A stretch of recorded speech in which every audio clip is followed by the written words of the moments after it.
नमस्कार, तळगावी स्नेहाची चॅनलमध्ये तुमचं खूप खूप स्वागत। आज आपण गणपती बाप्पांसाठी नारळाचे मोदक कसे बनवायचे ते बघणार आहोत। तर काय काय साहित्य हवे ते बघूया।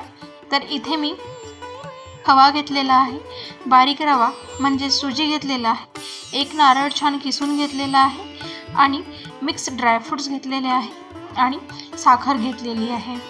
तर सर्वप्रथम आपण खव्याला छान भाजून घेणार आहोत।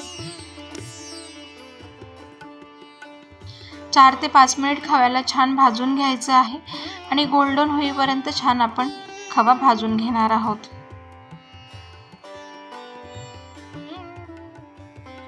चला तर मग आता खवा इथे भाजून झालेला आहे। खूप जास्त असा लालसर भाजायचा नाही आहे, त्याने मोदकाला छान रंग येत नाही।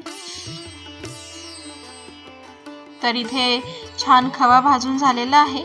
आता मी खवा काढून घेते आहे आणि त्याच कढईमध्ये ड्रायफ्रुट्स भाजून घेते आहे। तुम्ही तुमच्या आवडीनुसार कुठलेही ड्रायफ्रुट्स घेऊ शकता। मी इथे बदाम, काजू आणि मनुका घेतलेला आहे। आता ड्रायफ्रुट्समध्ये आपण रवा घालून घेणार आहोत। अगदी 1 ते 2 चमच एवढा रवा वापरायचा आहे। रवा वापरल्याने मोदकाला टेक्स्चर खूप छान येतं। रवा भाजून झालेला आहे। आता मी यामध्ये घालून घेतलेला आहे नारळाचा कीस आणि नारळाचा कीस छान गोल्डन होईपर्यंत आपण भाजून घेणार आहोत।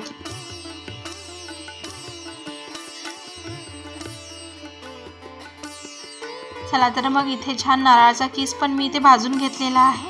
आता चवीनुसार 3 ते 4 चमचे एवढे पिठी साखर मी यामध्ये घालून घेणार आहे। तुम्हाला जर गोड खायला जास्त आवडत असेल तर तुम्ही साखरेचं प्रमाण थोडं जास्त घेऊ शकता। मी इथे 3 चमच एवढं साखर इथे वापरलेली आहे। ही पण मिश्रणासोबत छान मिक्स करून घेऊया। साखर छान मिक्स झालेली आहे। आता आपण भाजून घेतलेला खवा यामध्ये घालून घेऊया आणि मिश्रण छान 4 ते 5 मिनिट परत परतून घेऊया। हे बघा, इथे मिश्रण आता छान असं तयार झालेलं आहे। आता हे मिश्रण आपण थंड करून घेणार आहोत आणि याचे मोदक तयार करून घेणार आहोत। तर तुम्ही ह्या साच्याच्या मदतीने पण मोदक तयार करू शकता किंवा सिंपल असे हातावर पण हे मोदक झटपट तयार होतात आणि या मिश्रणाचे तुम्ही लाडूही करू शकता।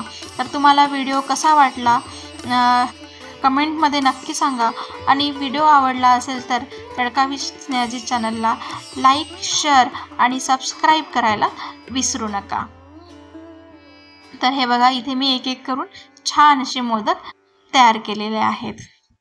धन्यवाद।